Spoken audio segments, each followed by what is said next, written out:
Make today count. The secret of your success is determined by your daily agenda.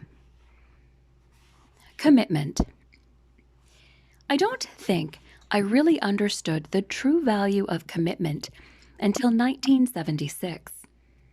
I was the senior pastor of one of the fastest growing churches in Ohio, and the success we were seeing necessitated a $1 million expansion of our facilities. But there was a problem. I was only 29 years old, and I had never led a major building program. Frankly, the task seemed impossible. But at the same time, the future of the church absolutely depended on its success. That's when I made a life decision concerning commitment. If something is worth doing, I will commit myself to carrying it through. I decided that, come what might, I would lead my congregation through the building program. Little did I realize how much that commitment would be tested. Each time we made a decision, more problems arose. Here are just a few. 1.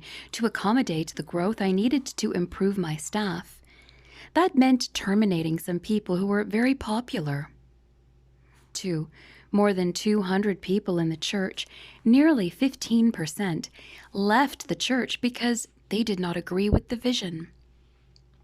3.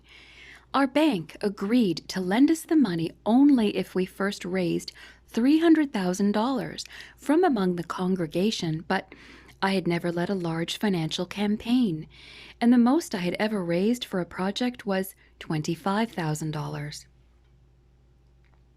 4. The church board's decision not to give the bid for the building contract to a member of our congregation who owned a construction company caused him to leave the church, and he had been the church's most generous giver. 5. Our architect was careless with disbursements to contractors, which made the project cost over $125,000 more than it should have. You've heard the old saying that motion causes friction. During the entire process, there was enough friction to cause a 5-alarm fire. I felt like I was in the hot seat every day. If I hadn't made the commitment early in the process, I never would have made it through.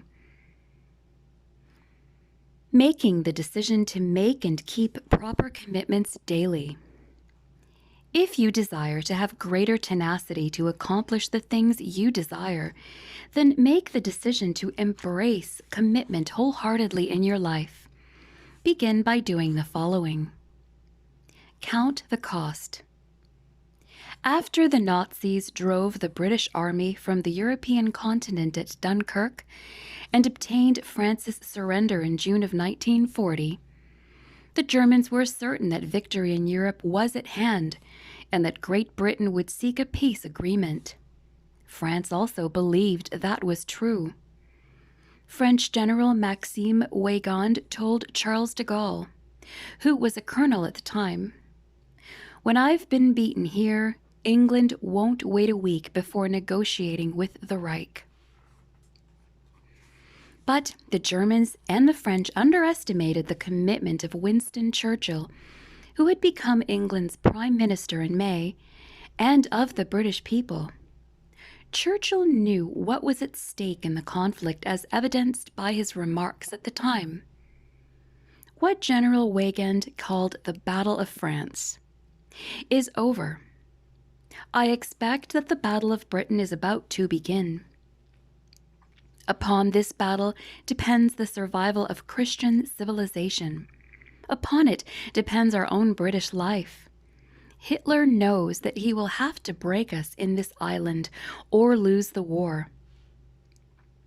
If we can stand up to him, all Europe may be free. But if we fail, then the whole world, including the United States, including all that we have known and cared for, will sink into the abyss of a new, dark age. Let us therefore brace ourselves to our duties, and so bear ourselves that, if the British Empire and its Commonwealth last for 1,000 years, men will still say this was their finest hour. The war that England fought was long and bloody.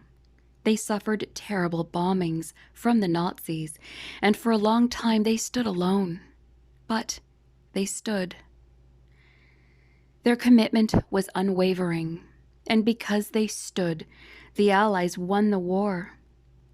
I believe their resolve was strong, not only because they knew what was at stake, but also because they had a sense of what price they were being asked to pay.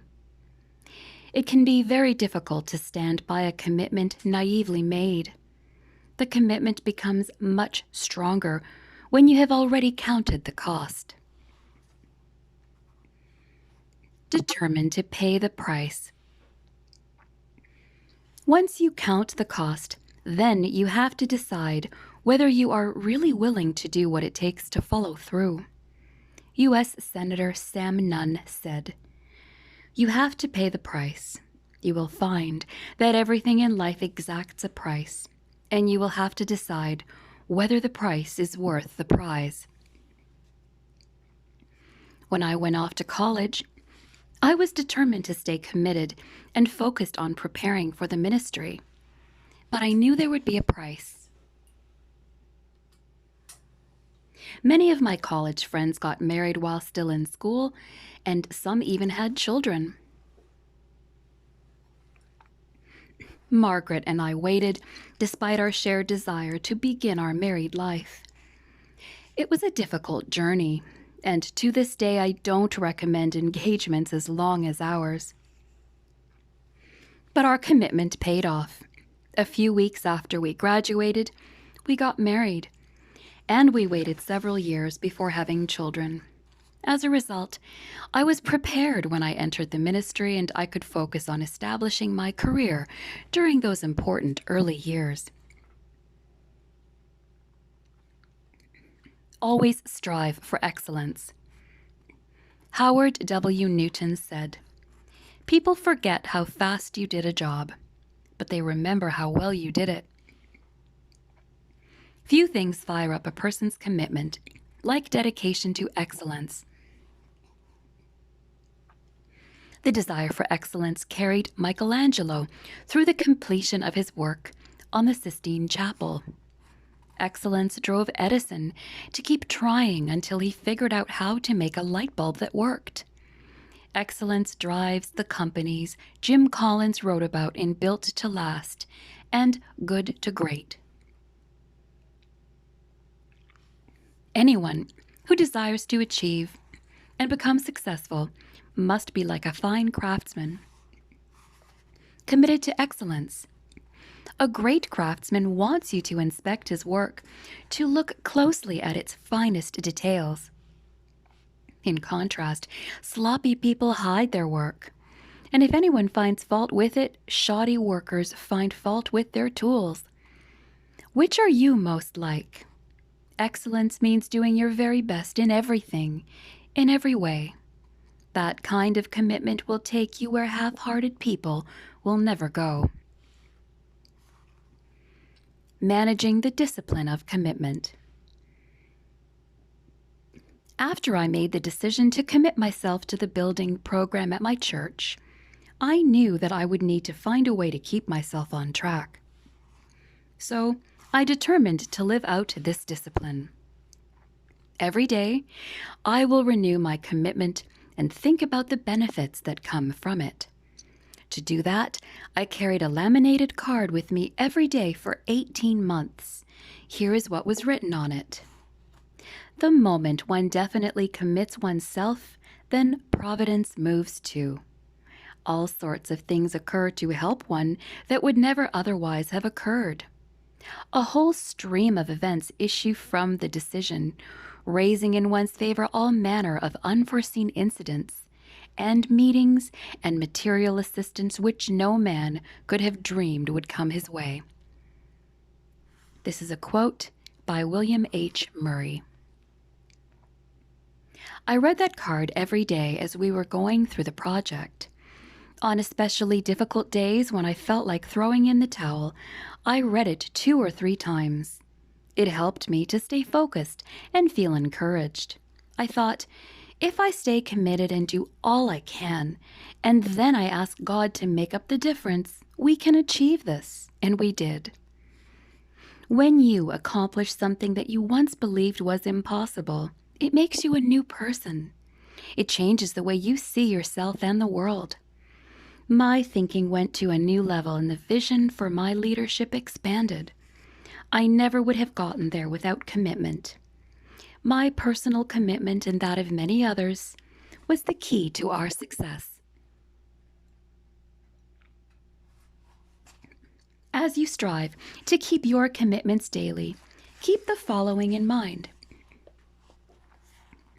Expect commitment to be a struggle. When our children were young and living at home, Margaret and I decided one summer we wanted to take them on a vacation that focused on how the United States was built as a nation. We started out in New York City. We went to Ellis Island, the long-time gateway into the country, and got a feel for the millions of immigrants who came to America with the dream of building a better life. We visited Philadelphia. We saw the room where our country became a nation with the signing of the Declaration of Independence. We viewed the Liberty Bell, and we visited the graves of the brave men who signed the Declaration of Independence. After that, we traveled south to Williamsburg, Virginia, the home of Patrick Henry, who declared, "Give me liberty or give me death."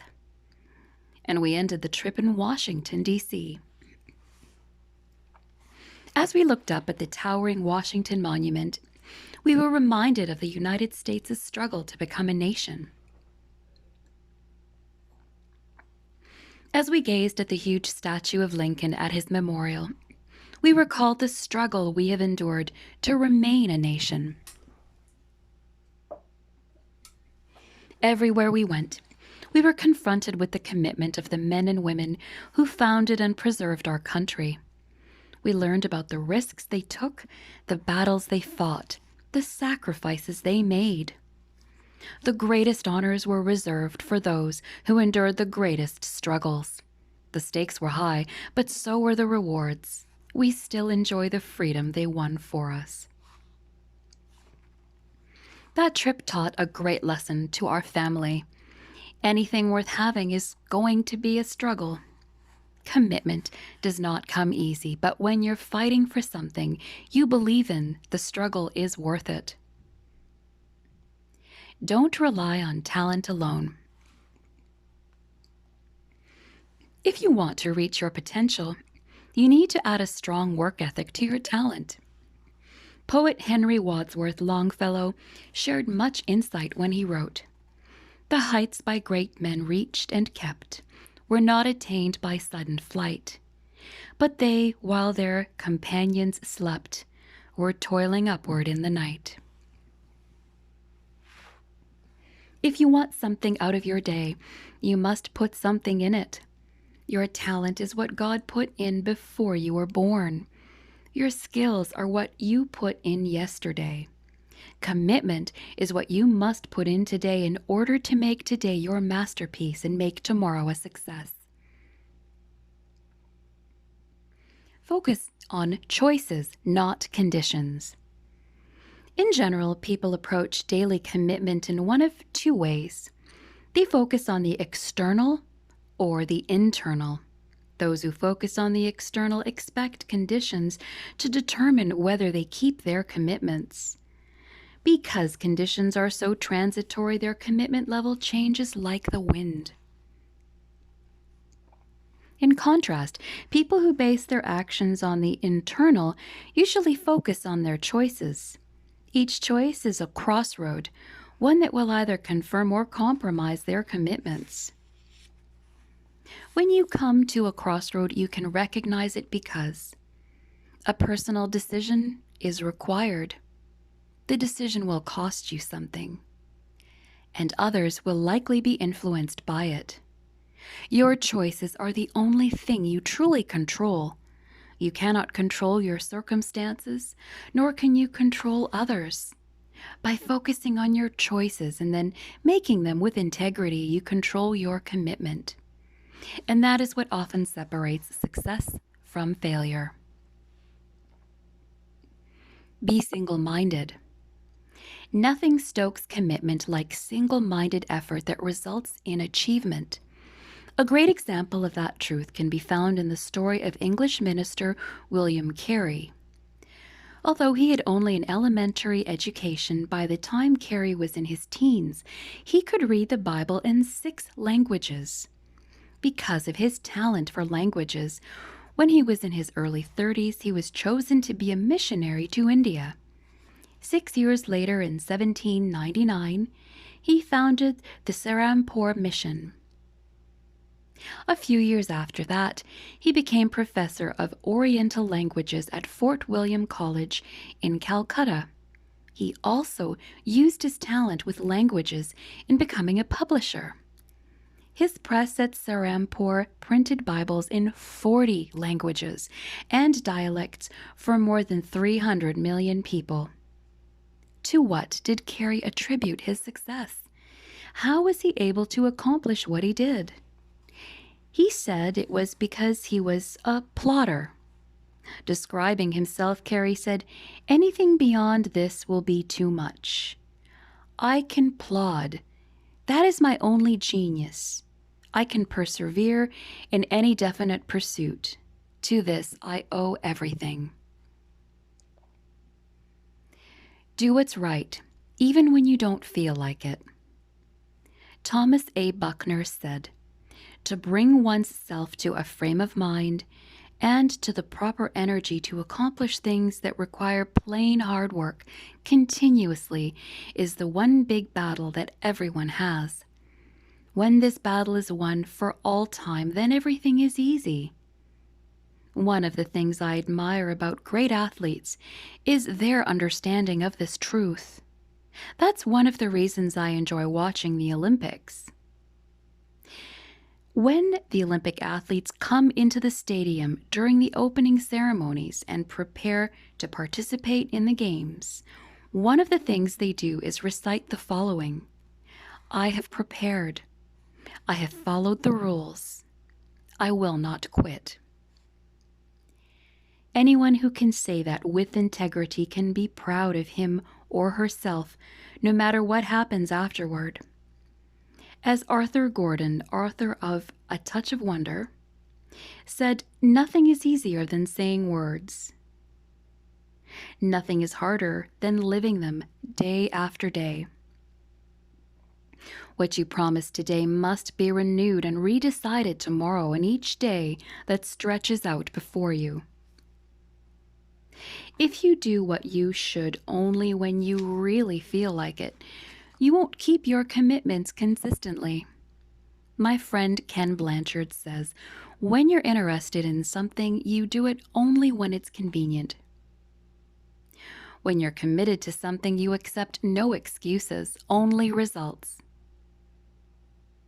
If you refuse to give in to excuses, no matter how good they may sound or how good they will make you feel in the moment, you have the potential to go far. Your commitment decision today. Where do you stand when it comes to commitment today? Ask yourself these 3 questions. 1.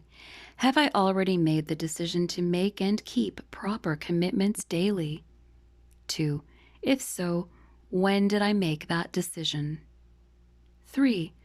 What exactly did I decide? Your commitment discipline every day. Based on the decision you made concerning commitment, what is the one discipline you must practice today and every day in order to be successful?